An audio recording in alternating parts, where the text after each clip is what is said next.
Imagine the HOA president sneaking into your house with a stolen key only to freeze when your wife in full police gear answers the door. That's exactly what happened on my street. If you love real HOA drama and sweet karma, hit subscribe and never miss a story. It started with the sound of my front door handle rattling. At first, I dismissed it as the wind, maybe a loose hinge, or just my imagination playing tricks on me. But then I heard it again, a sharper, more deliberate click. That wasn't the wind. Someone was actually trying to unlock my door. A knot of unease tightened in my stomach as I froze, listening. For a split second, I thought maybe it was a family member who'd forgotten their keys. But the longer I stood there, the clearer it became. This wasn't an accident. Whoever was on the other side was determined to get in.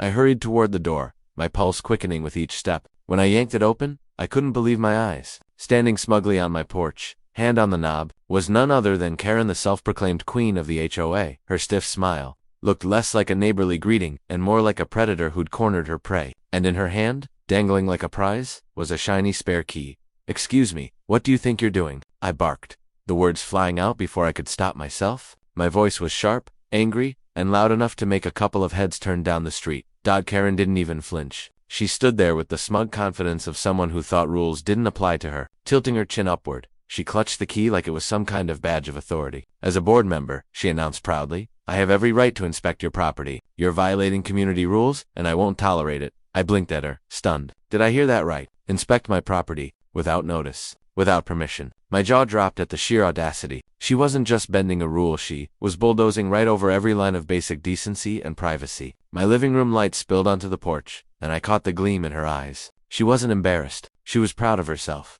"You can't just walk into people's homes, Karen," I snapped, my voice rising with disbelief. But instead of backing down, she smirked. That little curl of her lips made my blood boil. She twisted the knob again, testing it, as if daring me to stop her. "If you've got nothing to hide," she muttered coolly, "why are you worried?" That one sentence set me off. The nerve, the arrogance, the idea that she thought she could flip the script and paint me as suspicious for simply protecting my own home. My fingers clenched into fists at my sides. My stomach churned with the uncomfortable realization that this wasn't just some neighborhood squabble. Anymore, it was about control. Karen wanted power, and she thought she had the right to claim it, even at my front door.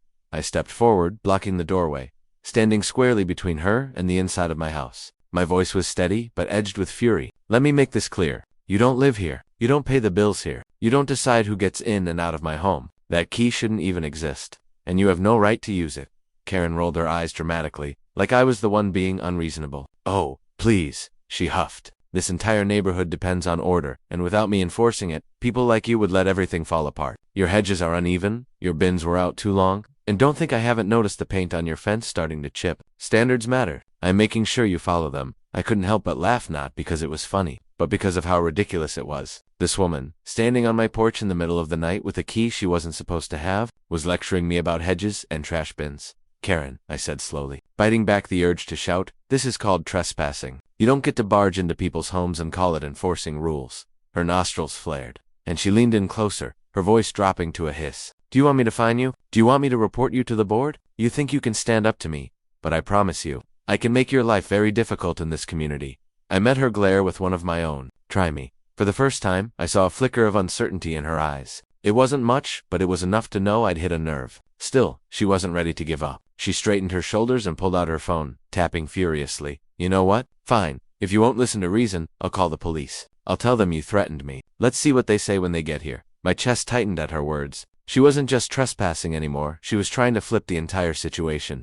paint herself as the victim, and drag the law into it. I glanced down the street and noticed a few neighbors peeking from behind curtains or standing silently on their porches. Some of them had their phones out, recording. Karen loved an audience, but this time, I could feel the tide turning. Still, I stood firm. My house behind me, Karen in front of me, the ridiculous spare key glinting in her hand like a weapon she thought she could wield. That's when I knew things were about to spiral far beyond a simple HOA argument. I planted my feet firmly in the doorway, refusing to let Karen step even an inch further inside. She might have had that spare key clenched in her hand like it gave her authority. But this was my house, my door, and my line in the sand. I could feel my pulse pounding in my temples, the kind of quiet anger that comes when someone pushes you too far. Karen, of course, thrived on confrontation. She leaned forward, voice shrill and sharp enough to pierce the quiet of the street. "You're not even keeping up with the landscaping?" she shouted, pointing a finger past me toward my yard as though it were a crime scene. "Your grass is uneven, your hedges are a mess, and don't get me started on those trash bins. Out for 3 days straight last week in absolute disgrace." This whole block has standards, and I'm the one enforcing them. I could hear her voice echoing down the street, bouncing off the neighboring houses. Porch lights flicked on, blinds cracked open, and soon enough, heads started turning. A few neighbors stepped out onto their porches, clutching coffee mugs or folding their arms. Watching the drama unfold like it was their Friday night entertainment, I raised my hand, trying to keep calm, though every word out of her mouth was like fuel on fire. "Karen," I said firmly, my voice low enough to cut through her ranting, "you are trespassing. You've crossed a serious line. Leave now or you'll regret it." Her eyes narrowed to slits, her whole body stiffening like a cat ready to pounce. "Regret it?" she sneered. "Oh no, no, no, no will be the one regretting this."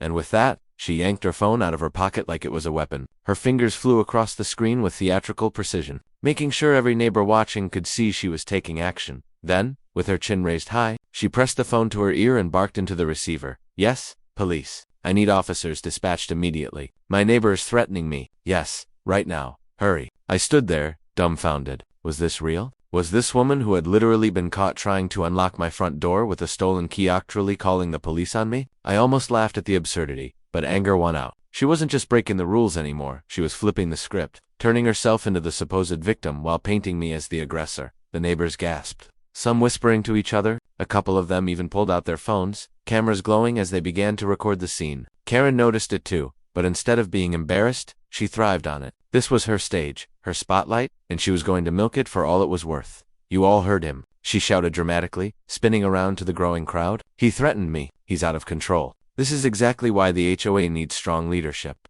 and why I have to step in where others won't."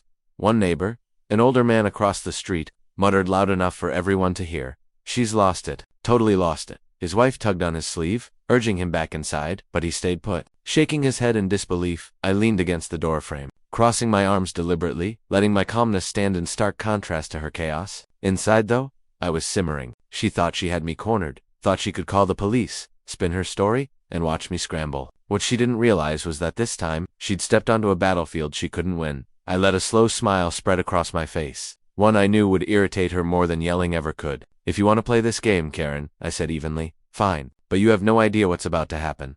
The words hung in the air like a warning shot. Karen faltered for just a moment, her lips tightening as she gripped her phone tighter. She clearly didn't understand what I meant, and that only made her more defiant. The neighbors murmured louder now, forming little clusters on the sidewalks, whispering and recording. They'd seen Karen pull plenty of stunts before, threatening fines for minor yard decorations, storming into block parties to shut them down, even harassing delivery drivers about parking. But this, trying to break into someone's home, then calling the police to frame them, this was new territory, even for her. I shifted my weight, still leaning casually against the doorframe, and gave her the look of someone who wasn't worried in the slightest. Inside, my heart thudded like a drum, but outwardly, I made sure I looked calm, collected, and unshaken. Karen hated that. She wanted me rattled, shouting and scrambling to defend myself, but instead I stood my ground, silent, while she dug herself deeper into a hole she wouldn't be able to climb out of. She ended the call with an exaggerated sigh, sliding her phone into her pocket as if she'd just won a prize. "They're on their way," she said triumphantly, turning to address the neighbors again. "Justice will be served." The neighbors didn't clap. They didn't cheer. They just stared, unimpressed, some shaking their heads, others still recording. Karen mistook their silence for support. I recognized it for what it was, the calm before the storm, because if Karen thought she was about to humiliate me with this stunt, she was sorely mistaken. She had no idea who would actually be stepping out of that patrol car, and when that moment came, the smug smirk she wore now would vanish in an instant. Within minutes, the low hum of an engine rolled down the street. Headlights cut through the dark, washing over the cul-de-sac, like a spotlight announcing the next act of this absurd drama. Karen puffed out her chest, instantly transforming into what she thought was the star of the show. She practiced her victim act on the spot, eyes wide, lips pursed, body trembling in fake fear. She wanted sympathy. She wanted the cameras rolling from every neighbor's phone to catch her at her most vulnerable. I leaned against the doorframe, watching her with quiet amusement. I knew what was about to happen, but Karen had no clue. She clutched her phone like it was a lifeline, whispering to herself as though rehearsing her script. "He threatened me. He wouldn't let me leave. I was scared for my safety." She even dabbed at the corners of her eyes as though tears were about to fall. But not a single drop came. Then the patrol car stopped at the curb. Its headlights went dark, and the door opened. That was the moment the entire street seemed to hold its breath. Karen straightened, ready to launch into her performance. She opened her mouth, but the words caught in her throat, because stepping out of that car wasn't some random officer she could manipulate or charm. It wasn't someone who didn't know the full story. It was my wife. Still in her uniform from her shift, her badge caught the light and gleamed like a warning. Her posture was crisp, every movement sharp with authority. She wasn't coming home as my partner now, she was arriving as the law. The crowd erupted in murmurs, whispers rippling like a wave through the neighbors gathered on their porches. I caught the hushed exclamations. Wait, that's his wife? Oh, she's in uniform. Karen's done for. Phones tilted up higher, recording every second. Karen's smug expression dissolved into something between confusion and horror. Her jaw slackened, her body stiffened, and the little performance she had prepared evaporated instantly. For the first time all night, she had no lines to deliver. My wife walked with measured steps up the sidewalk, her gaze locked on Karen like a hawk, zeroing in on prey. When she reached the porch, her voice came out firm, authoritative, and impossible to ignore. "Ma'am," she said evenly, "can you explain why you're trying to enter my home without permission?" That last word hung heavy in the air. Karen's eyes went wide, her face blotching red as though all the blood in her body had rushed to her cheeks. She stammered, tripping over her own lies before they could even form. "Wait, your home? I didn't know." My wife raised one eyebrow, unimpressed. Her silence was almost worse than anger. It was the kind of silence that demanded truth. Finally, she spoke again, voice clipped and professional. "So you admit you were attempting to gain entry into a private residence without consent?" Karen's mouth opened and closed like a fish gasping for air. She glanced at the neighbors, desperate for backup, but instead of nodding along, they stood there, stone-faced, arms crossed, cameras raised. Not one person came to her defense. Not one. Her hands began to tremble, the phone she had used moments ago to call in a false report now shaking in her grip. She lowered it slowly, realizing just how badly this situation had spun out of her control. I didn't say a word. I didn't need to. My wife's presence in full uniform had turned the entire scene upside down. The predator had become the prey, and Karen's carefully crafted story had shattered in seconds. The whispers from the crowd grew louder. Someone chuckled. Another muttered, "She's finished." It wasn't just me who saw the irony, it was everyone. The same neighbors who had endured Karen's bullying, her constant nitpicking, her endless fines and threats, were now watching her squirm under the weight of real authority. Karen tried one last desperate pivot, her voice quivering. "I wasn't trying to break in. I was just checking for violations. That's all. I thought it was my duty as part of the HOA to, make sure everything was up to standard." Her words trailed off weakly, but my wife wasn't buying it. She stepped closer, her boots firm against the concrete porch, and said, "And do your HOA bylaws grant you the right to unlock private residences and enter without consent?" The question landed like a gavel. Karen opened her mouth, but nothing came out, not even an excuse. "Thought so," my wife said coolly, flipping open her notepad as the crowd's whispers rose into a chorus of satisfaction. Neighbors who had been silent for months were finally speaking up, not to support Karen, but to condemn her. She tried to open his door. "We all saw it," one man called out. "She's been terrorizing this street for years." Another neighbor added, his phone still pointed at Karen. "Now she's finally getting caught."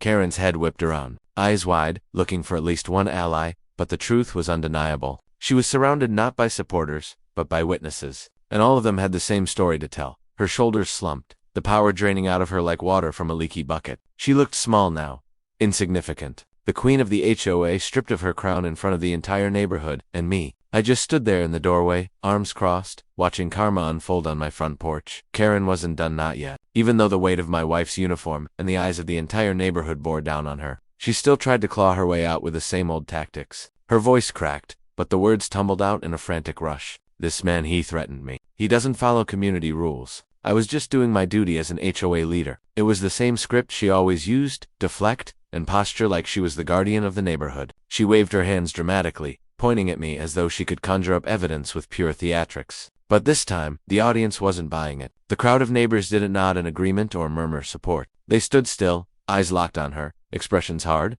phones recording. Her theatrics fell flat. My wife didn't even blink. Her face remained calm, professional, and unreadable. She didn't let Karen's shrill accusations rattle her. Instead, she reached into her pocket and pulled out her notepad, flipping it open with the ease of someone who had done this 1,000 times. The simple action, the scratch of the pen sliding into place, the faint sound of paper rustling shifted the energy entirely. "Do your HOA bylaws grant you the right to enter private property without consent?" my wife asked, her tone even, her voice carrying authority that cut through the night air like a blade. The question landed like a thunderclap. Karen's mouth opened, then closed. She looked left, then right, desperately searching her brain for some justification. But nothing came out. No excuses. No rules she could twist. For once, Karen, the woman who always had an answer, always had a reason, always had a bylaw ready to wield like a weapon, was speechless. Her silence spoke volumes. My wife's pen hovered over the page for a beat, then she pressed again, her voice sharp as steel. "Did you call 911 under false pretenses, claiming an emergency that didn't exist?" The crowd collectively inhaled,